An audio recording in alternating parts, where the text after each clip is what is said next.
Sex is the life force energy that runs through us all. Can you use sexual energy for your spiritual evolution? Or perhaps for emotional healing? Is it even possible? Clinical sexologist Dr. Martha Tara Lee will explore all these and more on Eros Evolution on OMTimes Radio.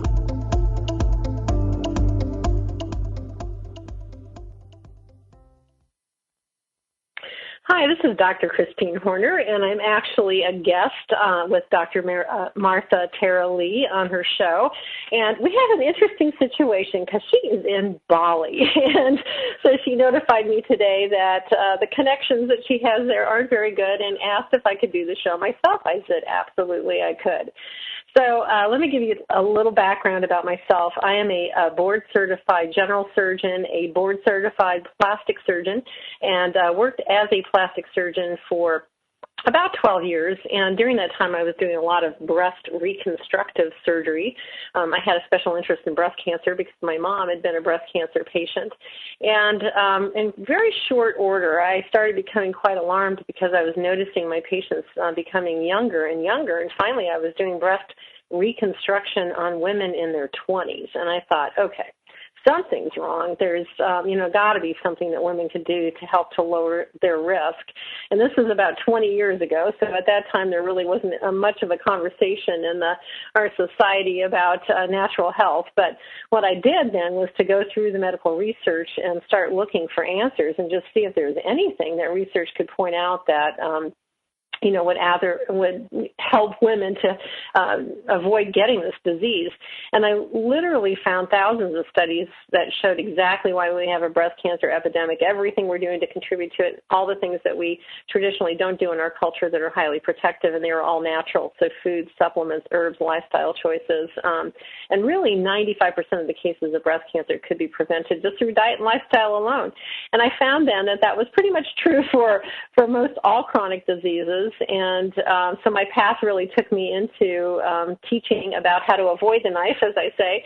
And I'm now the author of several books. The first book, Waking the Warrior Goddess, which is on all the natural approaches to protecting against and fighting breast cancer. And it actually won the best health book of the year when it came out. And my most recent book that just came out is called Radiant Health, Ageless Beauty, and it's about everything that you need to know in order to create extraordinary health and longevity. So on this particular show, we're going to be talking very specifically about several different types of diseases that women tend to keep hush-hush. They don't want to talk about it. But there's a lot of different natural approaches that have been shown to be highly effective, and in some cases much more effective than what we have in Western medicine. So the problem with not talking about your diseases, and again, this is something that, can be embarrassing and there can be some stigma with it. So things like sexually transmitted diseases, depression or other mood disorders, breast cancer, of course, and then also autoimmune diseases. And again, a lot of people don't want to share them because, like I said, it's embarrassing, or they feel like there's some sort of, stigma with it and it could affect them in their jobs.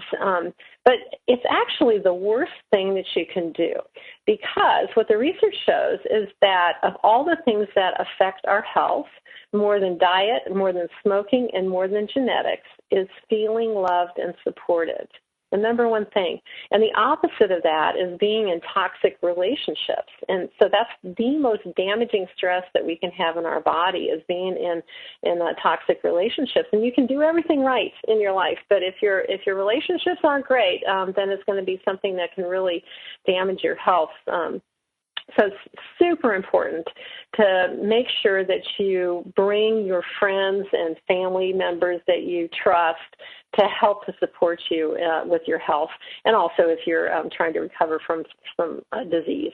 So let's just start with the sexually transmitted diseases. And the most common one is HPV virus. And we've heard a lot about this. There's been a lot in the news, and also they're pushing the vaccines on the young children. And the truth about HPV, which is actually a good thing, is that if you get the infection, 98% of the time it goes away on its own. So having a strong immune system is really important. If you have some sort of, problem with your immune system, if your diet's poor, if you're smoking, excessively drinking, those kinds of things, it really causes your immune system to dip and can put you more at risk for developing this chronic infection. So about 70% of sexually active adults are exposed to the HPV virus, so it's the most common sexually transmitted disease, but as I said, it goes away 98% of the time. Now, the problem is if in the 2% of people that get these chronic HPV infections, there's no effective Western treatment that can get rid of the virus. And the only recommendation that they give to you is to have pap smears and depending on, the situation, what they're looking for is a possibility of developing cervical cancer because we find that HPV infection is present in 99% of all cervical cancers, so there's definitely a link with it. So it's just kind of this watchful waiting and looking and, doing pap smears and then treating with surgery or topical chemicals to try to manage it, which isn't exactly the greatest way, to go, and there certainly can be complications with it. So what's real exciting is there's some research that just was published out of MD Anderson and University of Texas Health Sciences, where they tested a mushroom formula. It's called AHCC, which stands for Active Hexose Correlated Compound, which is why we call it AHCC. But it's an extract that's taken from shiitake mushrooms, and it's from Japan. And it's actually widely used in Japan. They found that it is the most effective formula in being able to support every single cell type in the immune system and does it so effectively that it actually lowers the risk of many different kinds of cancers, from breast cancer, prostate cancer, colon cancers, liver cancers, even melanoma. And if you actually get cancer in Japan, they will treat you with AHCC because the survival statistics are so much better. So what they did was the researchers in Texas was to take this formula because they knew it also had antibacterial and antiviral formulas or activities, and they tested it against the HPV virus. So initially what they found was that it killed the virus. They tested it in animals, and it killed the virus in animals. So then they did a clinical trial on women who had the chronic HPV infection. Again, there's no effective Western treatment in eradicating that virus. And they found that the vast majority of the women in this small clinical trial, that it completely eradicated the HPV within 6 months. So now they're doing a big clinical trial to substantiate those statistics. But like I said, super exciting that we can have this simple mushroom formula that does not have any side effects. It's just got great side benefits as far as really supporting your immune system, and it can completely eradicate this virus. So when there's, many other things that women don't want to discuss, and I'll start a little bit here. We're going to take a break in a few minutes, but mood disorders. And it's kind of sad, really, the extent of mood disorders that we have currently. And in fact, like 1 in 5 women are on antidepressants.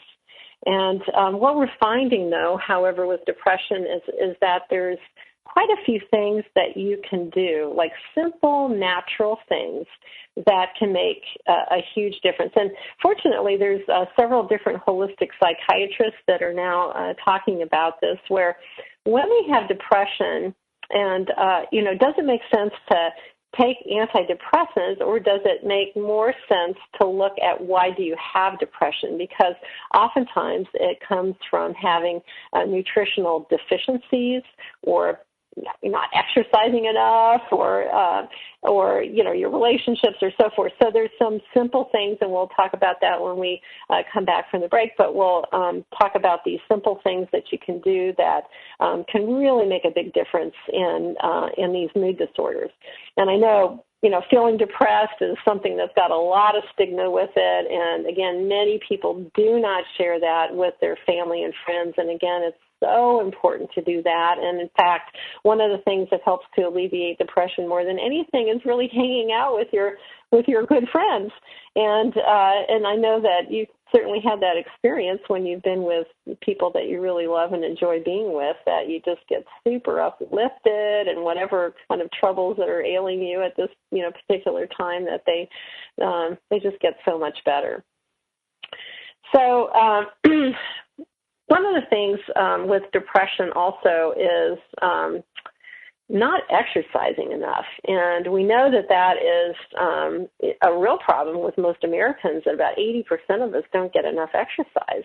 And there's a lot of different studies that show that getting rigorous exercise, so going out and doing, aerobic exercise, or even brisk walking, like 30 minutes a day or so, that it is just as effective as taking antidepressants.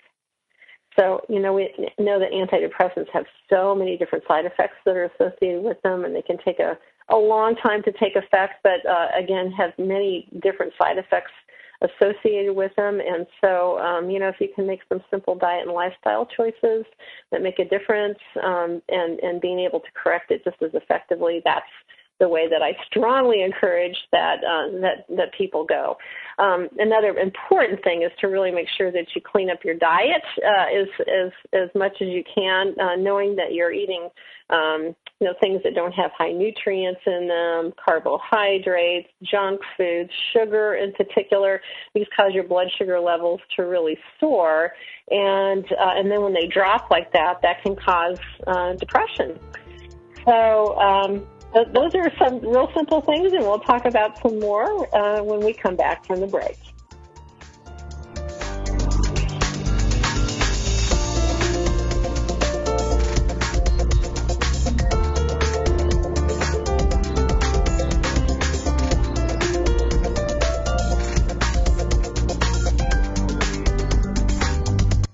Your conscious lifestyle on steroids. OMTimes Radio. IOM FM. Host your show on IOM FM, the radio network of OMTimes Media, one of the more recognized brand names in the conscious community, and is backed by the extensive marketing reach of OMTimes. Hosting a show on IOM FM immediately connects you with our extensive dedicated community. Hi, I'm Kelly Fox, host and astrologer of The Astrology Show. Each week, I'll give you access to the current transits, which are a valuable tool that provide astrological information to help unlock the potential each of us has. Understanding the stars can help steer us in the right direction to make better informed choices. So if you're wondering what's going to happen in your week ahead, be sure to tune in to The Astrology Show for guidance, Mondays at 9 p.m. Eastern Time. Every 2 minutes, an American is sexually assaulted. The majority of victims know their attacker. It could be your friend, your neighbor, or someone you met at a party. If you said no, it's rape, and it's a crime. This is Christina Ricci with RAIN.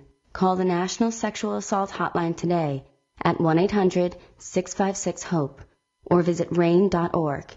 That's RAINN.org. Brought to you by RAIN and this station.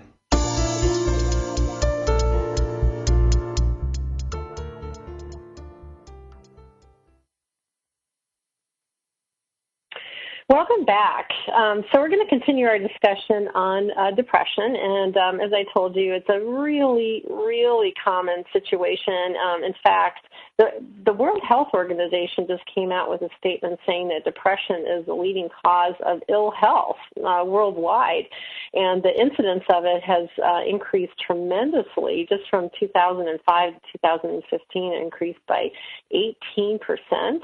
It's estimated that 11% of Americans over 12 years old are taking antidepressants, and 1 in 4 women after the age of 40.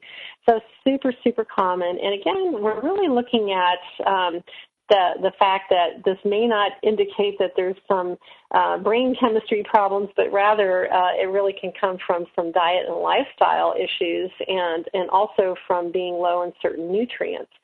So taking a look at the nutrients, for instance, vitamin D is something that actually acts more like a hormone in our body, and there's been a real explosion in research in this area in the last decade or so, and what we've found is that about 80% of Americans have low vitamin D levels, and there's all sorts of increased instances of various different kinds of diseases when you have low vitamin D. So because it's important to the normal functioning of every single cell, that's why we can get such a strong influence on so many different kinds of diseases. So, for instance, low vitamin D levels are associated with an increased risk of breast cancer, prostate cancer, colon cancer, Parkinson's disease, multiple sclerosis, and I mean, you can just go on, and we find that there's this very, very strong association.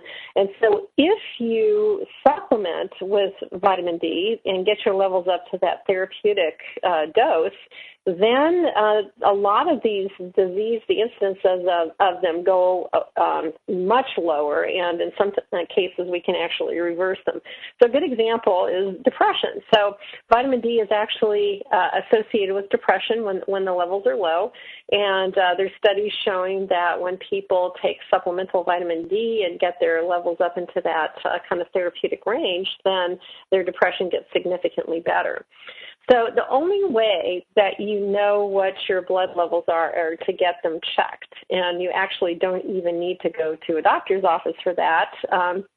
You can order this kit from the internet. There's a website called thepowerofd.org, and you can order the kit. It comes to your house, and basically it has the instructions in it, but basically what you're doing is pricking your finger, putting a dot of blood on a piece of paper, and then you send it in, and then they can tell you what your vitamin D levels are. And you're looking for a range of about 40 to 70 is kind of the considered the best. You can go a little higher, but that's really the best range. And so the recommendation is to check every 6 months or so that you can keep on top of it. And it used to be that we would recommend 400 international units a day, and since then we've recognized that that is far too low, and that most people need about 2,000 international units a day, and sometimes a lot more. So in certain disease states or in cancer states that we see, people's vitamin D levels can get very low, and so it's not uncommon for doctors to be prescribing 5,000, even 10,000 international units of vitamin D a day. And also everybody kind of metabolizes it differently. So you'll find whatever your unique amount is that you need to take, but like I said, usually a minimum of 2,000 a day is the thing that's really necessary. So I think that's kind of a good thing to do for overall health. We know that you manufacture vitamin D in your skin, but, in the wintertime, everybody's covered up. Most people are working, during the day, and so not that many people really get enough exposure to the sun. And this is an instance where I know that we doctors drive people crazy with this, where we reverse ourselves.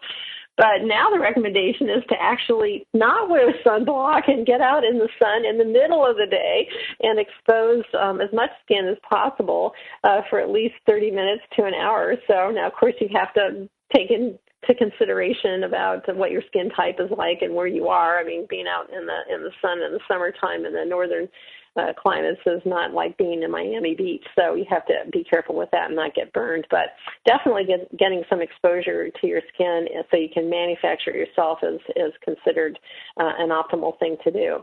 Another thing is omega-3 fatty acids.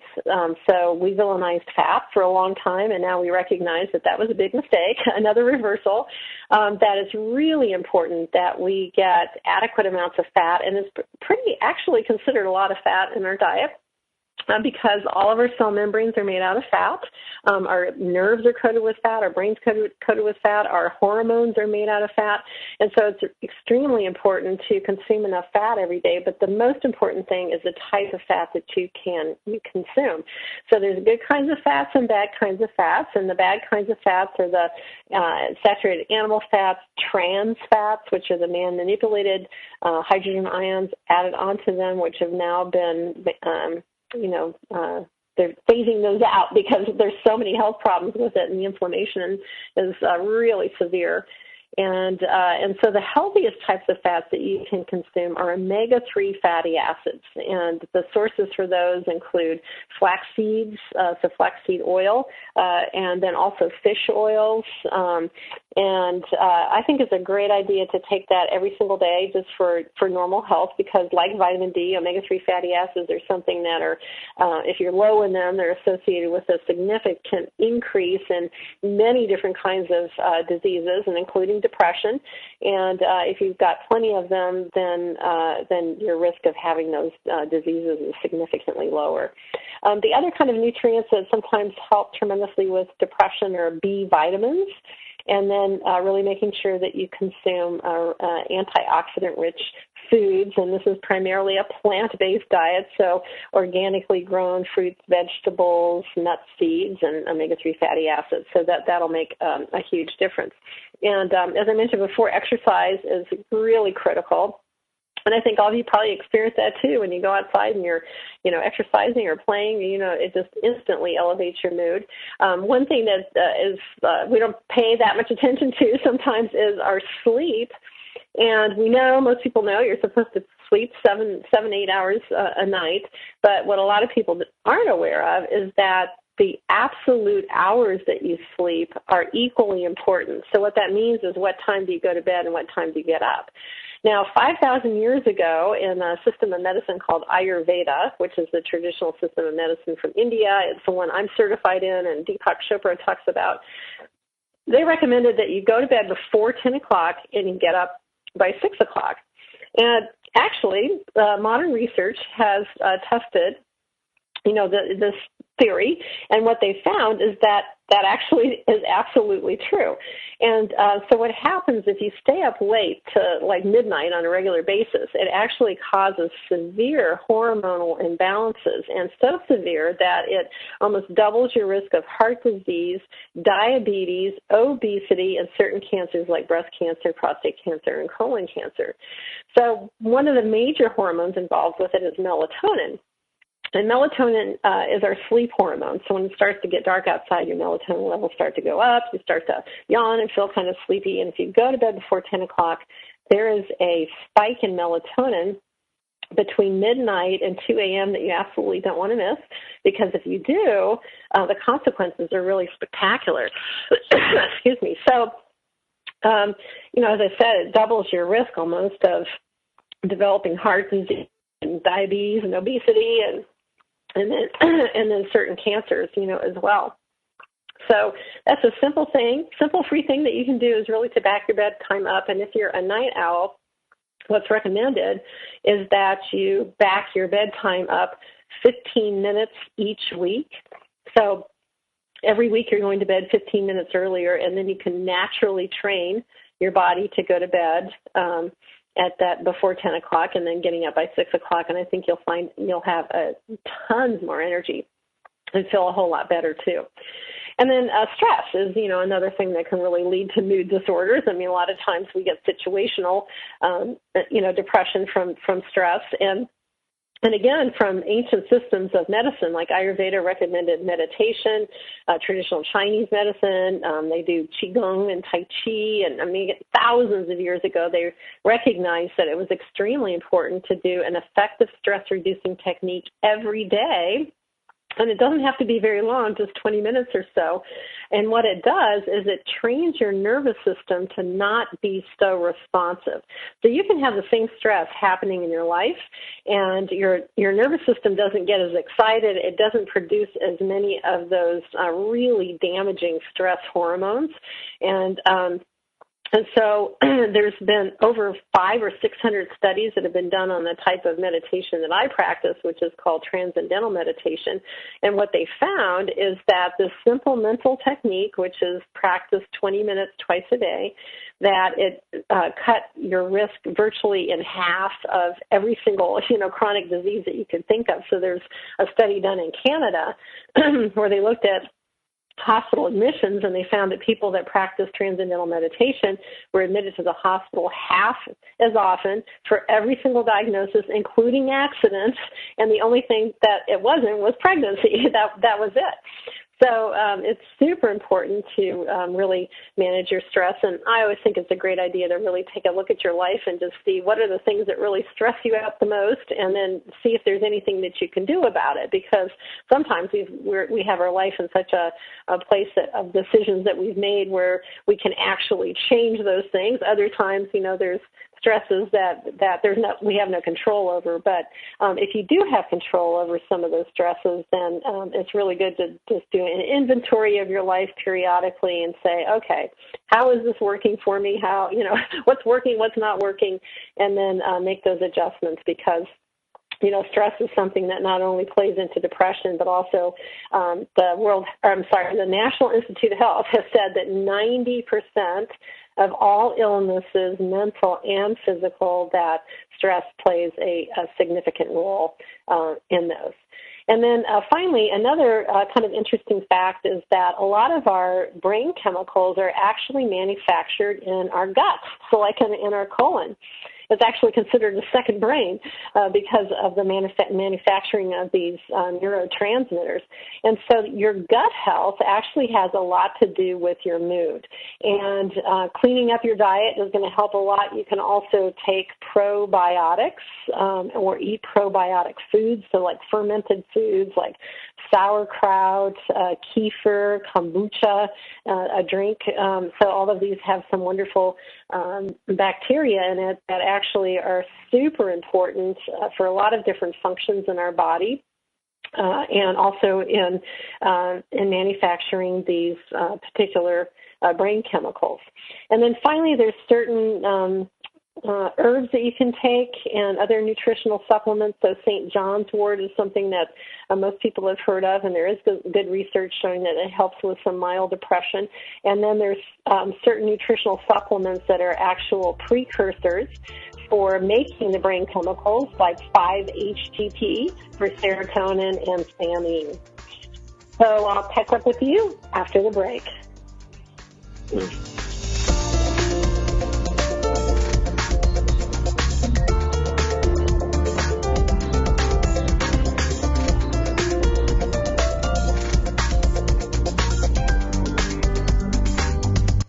Free your mind with OMTimes Radio, IOM FM.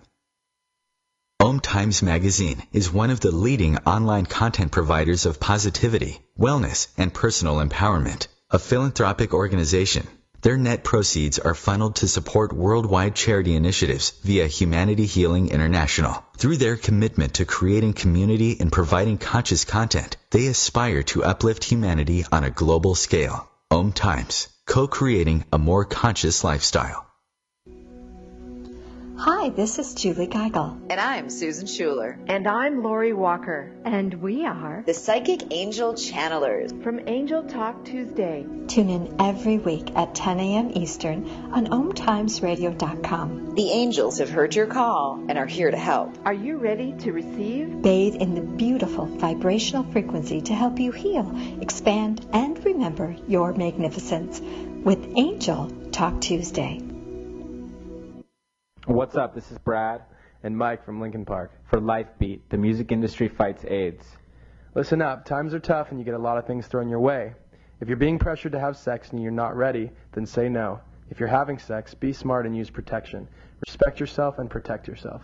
For more information, call the National AIDS Hotline at 1-800-342-AIDS or log on to www.lifebeat.org.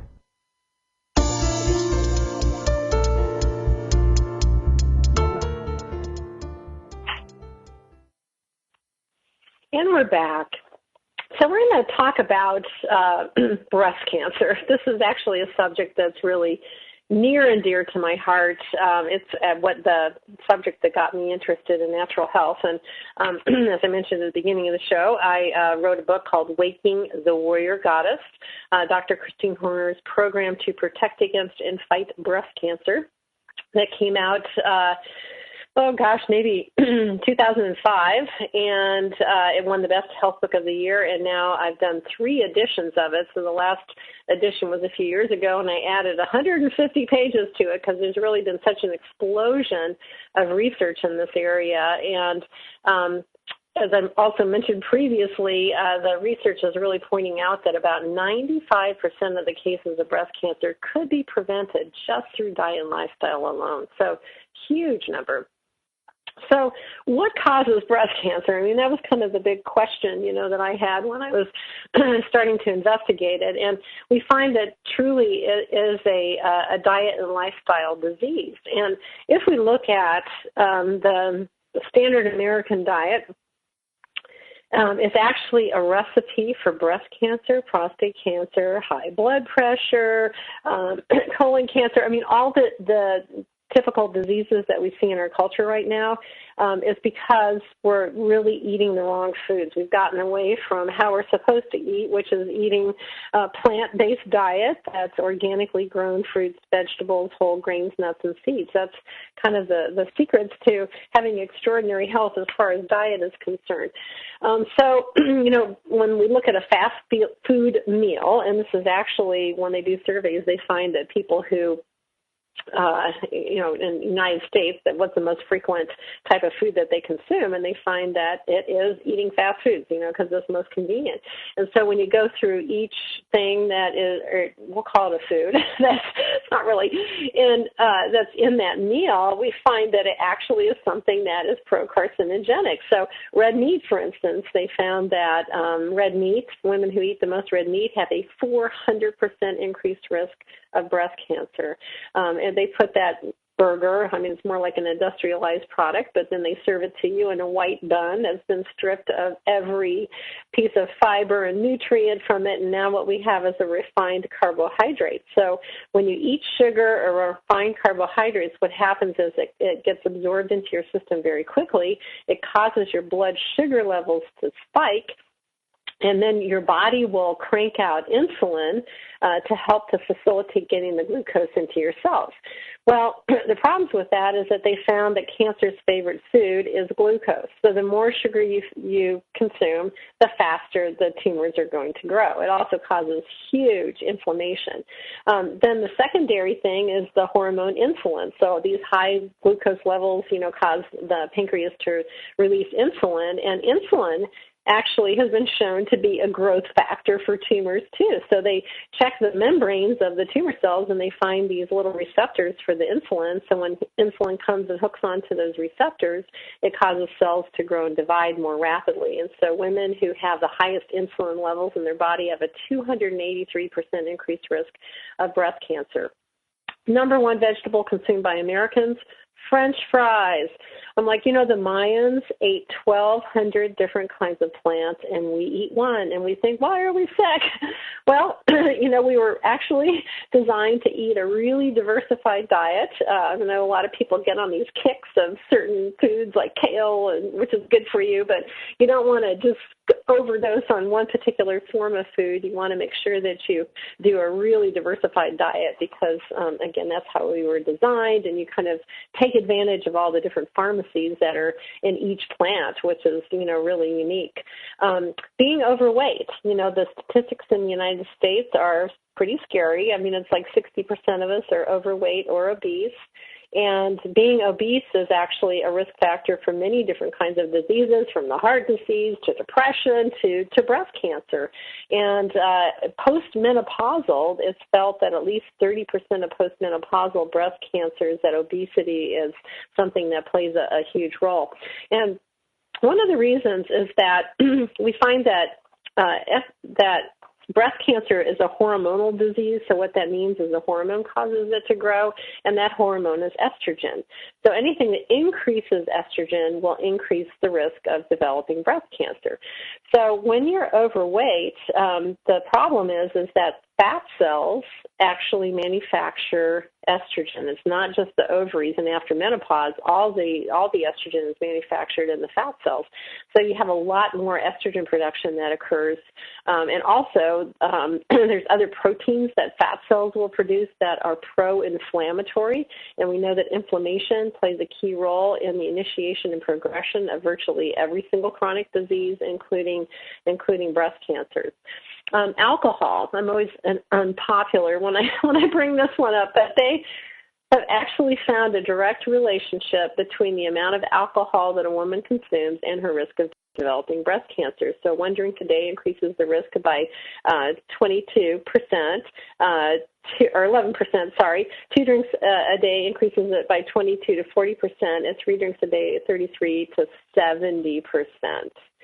So the problem is that alcohol will have several ill effects. One is that it destroys the enzymes in the liver that help to break down the excess amount of estrogens. The next thing that it does is it destroys a B vitamin called folate, or folic acid, and folate is involved in the DNA repair mechanisms in our body. So, in other words, our DNA is getting attacked all the time from oxygen-free radicals and toxins, but we have these repair mechanisms that will recognize that damage and repair it. But if your folate levels are low, then the enzymes can't work adequately to repair the DNA, and you can get mistakes that occur in the DNA that is then passed on, and those when it gets passed on, generally it's a mistake that develops cancer. So the good news is that these researchers tested women by giving them alcohol to drink and then gave them folic acid supplements to take, so 20 to 40 micrograms a day when they were drinking, and they found that if they had 1 or 2 drinks, that the folic acid caused all the ill effects of alcohol to go away. However, if you have that 3rd drink, then it just zooms up the incidence of developing disease. So the moral of the story is it's okay to have a drink of a glass of wine or 2, but you've got to take folic acid when you're going to do that. And if you're not drinking, most people don't need to take folic acid supplements just normally unless you're pregnant. So, but again, that's something that can help to counteract it, if you're having alcohol. Like other diseases, not exercising increases the risk. If you exercise, it decreases the risk. So brisk walking will decrease the risk by 30%. If you do really rigorous activity, they found that it can reduce your risk by as much as 80%. Sleeping, again, and we talked about this with depression, but actually that's super involved in the incidence of breast cancer as well. So melatonin, or sleep hormone, actually has a lot of cancer protective actions too. It's a very powerful antioxidant, and it helps to stimulate the immune system, and it also regulates estrogen. So when the melatonin levels spike in the night, between midnight and 2 a.m., what they're doing is kicking up your immune system. They're decreasing the excess amount of estrogen, and so if you're staying up late, you miss all those actions. And it has such an influence that they found that women who work the night shift, who are the worst violators of the natural law that we should go to bed by 10 o'clock and get up by 6 o'clock, they found that their incidence of breast cancer was almost twice as high. So super important, to get that sleep. Another thing is actually our emotions. And at the beginning, I talked about how it was so important to share your illnesses with people that you love and trust to get your support, because it has the most influence on our health. And a good example is breast cancer. So we look at the area of the body, and there's been a tremendous amount of work done on this too, where we're now recognizing that behind any illness that we get, there's usually always emotion, and that in order to heal from a disease, you need to heal that emotion and that emotional trauma too, or else it's going to pop up in someplace else, or come back as a recurrence. And so in the area of the body where the breasts are, obviously that's overlying where the heart is. And so psychological studies of women who develop breast cancer, we're looking for commonalities, and some of the commonalities that they found is that they've been through some significant emotional trauma that broke their hearts, so a lot of relationship issues. They can be in loveless relationships, having a distant father as they grew up, but any kind of toxic relationship. And I actually do consultations, telephone consultations for newly diagnosed breast cancer patients all over the world, and help them with an integrative approach, meaning helping them not only with their Western approach, which is extremely important if you do get breast cancer, to do a combination of Western medicine with complementary and alternative medicine to get the very best outcomes, but really cleaning up your diet in certain supplements and looking at, the whole diet and lifestyle thing can make a tremendous improvement in your ability to live a long, healthy life if you've been diagnosed with this disease. And because I'm more holistic, I often get women who do consultations with me, and they seek me out because they're holistic, and they can say, I don't understand how I got this disease. I'm not overweight. I exercise. I eat a vegetarian diet. How could this happen? And I say, well, how are your relationship, or ships? And it's like, ugh. So that's how impactful, like I said, it's the most impactful. So most people want to really focus on their diet and lifestyle, which is great, but just to know that the most important thing is actually doing the emotional work, which is more difficult, sometimes than overhauling your diet and your lifestyle. Now, there's certain kind of super foods or super supplements that have some great impact in being able to protect against developing breast cancer. And one of them is turmeric, which is that Indian spice, that bright yellow-orange color in curries. And this is actually the most studied plant in the medical research, 10,000 studies in the medical research, and a lot of it's being done here, including at MD Anderson. And what they found is that turmeric's almost too good to be true. And there's actually 150 different ways, mechanisms they have uncovered in which it helps to support our health. A very powerful anti-inflammatory, very powerful antioxidant, and many other things. And then it has 30 different specific anti-cancer properties to it. So it's considered the number one anti-cancer spice. It actually helps to inhibit 17 different kinds of cancers.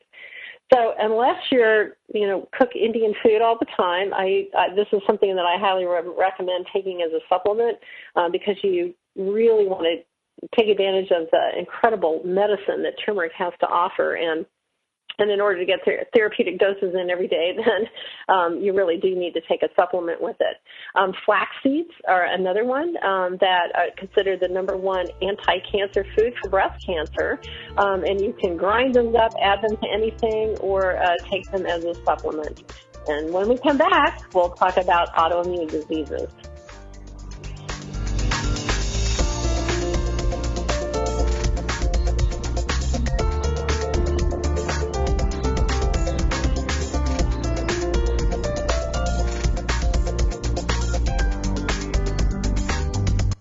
Bringing you the best of the conscious minds in the world.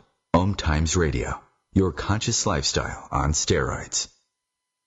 The number one reason girls drop out of school in sub-Saharan Africa is lack of access to feminine hygiene products. The Pads for Schoolgirls Project, an outreach of Humanity Healing International, is changing this paradigm by setting up sewing programs at schools, teaching girls a vocational skill, while producing the reusable pads that help keep them attending classes. The girls pay it forward by making and giving pad kits to other girls in need. To learn more, visit humanityhealing.org. Humanity Healing is where your heart is. Join me, Tammy Adams, intuitive life coach and spiritual healer, for my new show, Karma Talk. Learn how to get rid of your karma so that you can start living the life you are meant to live. I am not going to tell you what you want to hear, but what you need to hear. Join me on Wednesday at 12 p.m. Eastern Time for Karma Talks on OMTimes Radio. It's on us to stop sexual assault. To get in the way before it happens. To get a friend home safe. And to not blame the victim. It's on us. To look out for each other. To not look the other way. It's on us to stand up. To step in. To take responsibility. It's on us. All of us. To stop sexual assault. Learn how and take the pledge at itsonus.org.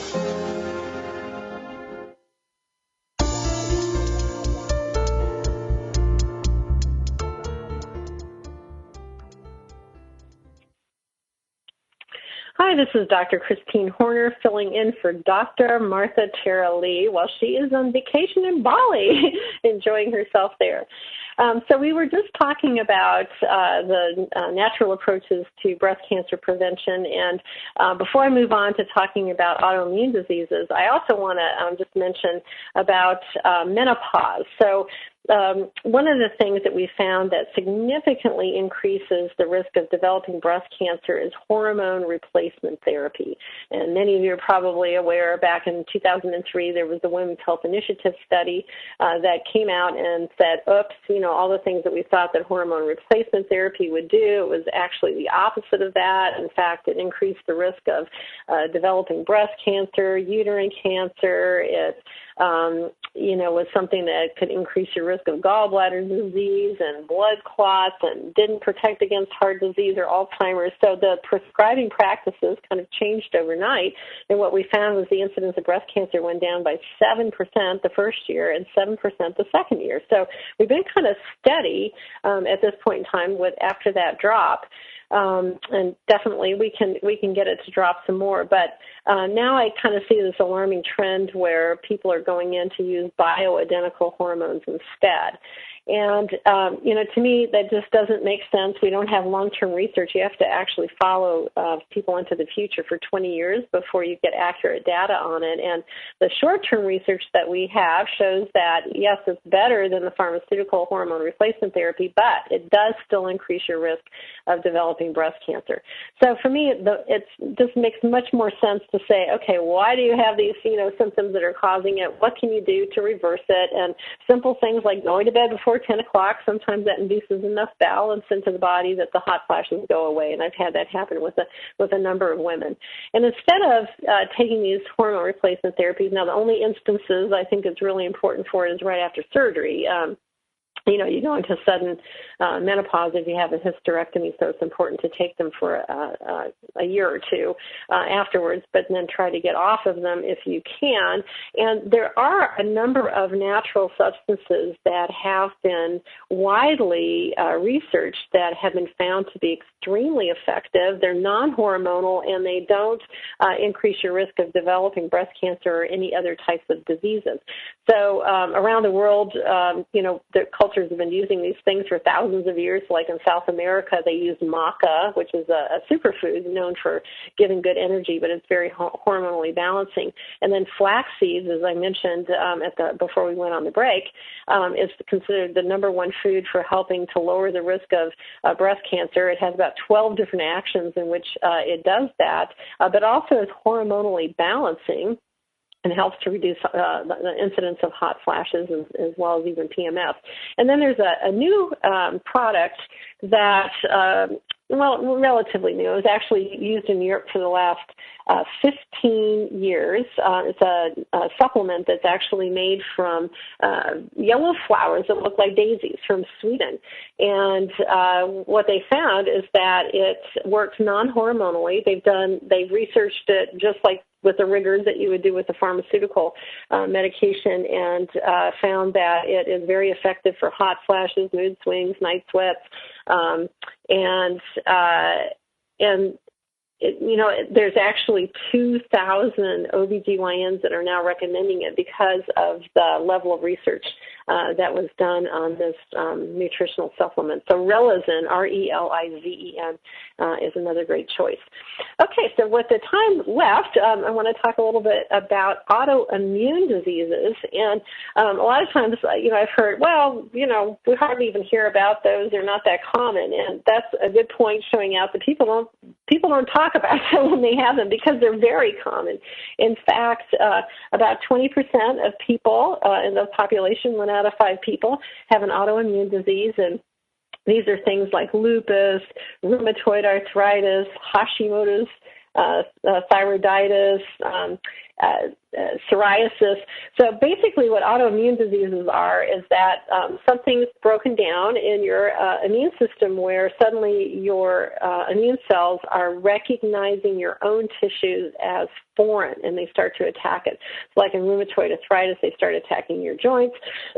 In lupus, it starts attacking your connective tissues.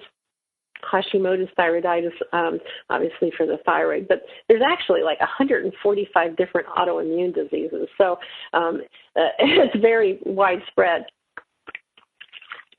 Now, the key thing is it almost doesn't matter which one you have. There's certain elements that are major contributors to developing them, and certain kind of natural approaches that will help for all of them too. There's actually a Dr. Keisha Ewers, E-W-E-R-S, out of Seattle, who just came out with a book called The Autoimmune Puzzle, and she discusses, these various different things. And she used to have rheumatoid arthritis herself and then cured herself from it. And so her whole specialty is helping people to reverse these autoimmune disorders. So basically what's recognized is that in all people that develop these autoimmune disorders, that there is what we call leaky gut. And this is a term that is widely used in our culture now too, because it's so common. But basically what that means is that the cells in your gut, they're supposed to be completely stuck to each other, and there's because of inflammation and poor diet and not having the healthy bacteria in your gut, there can develop these little spaces between the cells. And then that allows some of the food particles to go out into your blood system that shouldn't be there. They should be inside the gut. And so when that happens, then your body will start to recognize that as foreign, develop antibodies, and then will develop antibodies to your own body too. So another thing that has been shown to be associated with it is toxicity. So this is, we're exposed to hundreds of chemicals every day, and this is in all of our personal care products and on our foods that are sprayed with the herbicides and pesticides, and really in our air, our water, everything. We're just completely exposed to these toxins. And so the toxicity from the foods, we know, are a contributing factor. Another is actually emotional trauma, and I've spoken a lot about the effects of emotion, but almost universally what's been found is that there's some significant emotional trauma that occurs, and about 20 years later is when the onset of the autoimmune disease occurs. So if you develop one, it's like good to just kind of look back and go, I wonder, was there something that occurred back in your childhood or, 20 years from that time that was a significant emotional trauma. And then genetics also plays a role too. It's a smaller role, and I always say whatever genetics you have, you can kind of overpower them with a good diet, lifestyle, and doing the emotional work. But all those things kind of play into developing a autoimmune disease. And so in order to help to overcome that, you can do things to reverse it. So first, because of the toxins, you want to do a detoxification. And I'm certified in Ayurveda, the traditional system in medicine from India. And my first introduction to it actually was going to their detoxification program. Again, 5,000 years ago, it was recommended that you do detoxification several times a year. And this was a time when everything was organic. There weren't any of these chemicals.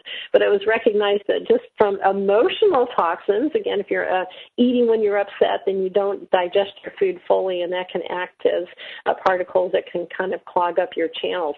So they have a detoxification program that is actually like luxurious spa treatments. There's lots of hot oils and massage and saunas and things like that. And the first time that I did it, within about 48 hours, I looked in the mirror and I thought I looked 10 years younger and never felt better in my life. So it's super important, even for normal people, to do a detoxification a couple of times a year because we're subjected to so many toxins now, and it just helps our bodies to function more normally. But if you have an autoimmune disease, it's crucially important in your ability to reverse that disease. Then working on healing the leaky gut. Again, this is cleaning up all the bad foods from your diet, the sugars, the processed foods, and really sticking with the organically fruits, vegetables, and whole grains, and then also doing probiotics or fermented foods to get the good bugs in there. And then, looking at the emotional traumas, as I said, that's a really key important thing to do. There's so many different techniques that are out there now that help you with this release of the emotional trauma. And I just think it's wonderful because it's not like you have to be in therapy for 20 years with it. There's a whole lot of different techniques that where we understand that our nervous system holds on to these memories, and that you can do certain things like tapping, or you can do, there's many other techniques that have been designed, and a lot of them involve body movement or massage types of movements that can hit where these memories are stored and help to instantaneously release them. So in one session, sometimes you can get rid of some of the stored memories there, and it just it gets out of your neural network and then stops causing the havoc that it does for your body. But again, super important. I mean, I just can't even emphasize enough how important that is, since the research shows that of all the things that affect us, that seems to be the most important thing. Now, in my book, The Radiant Health, Ageless Beauty, I talk about, all the things that you need to either avoid or you need to favor in order to achieve extraordinary health. And it's based, it's kind of frameworked in Ayurveda, but it's based in modern research supporting all the different things that we recognize are super important. And so all the things that I've discussed today, they're in my book, and also I have a whole reference section in the back where you can find out where you can get treatment for these things. So it's drchristinehorner.com. That's drchristinehorner.com. Thanks so much for having me as your substitute for Dr. Martha Tara Lee.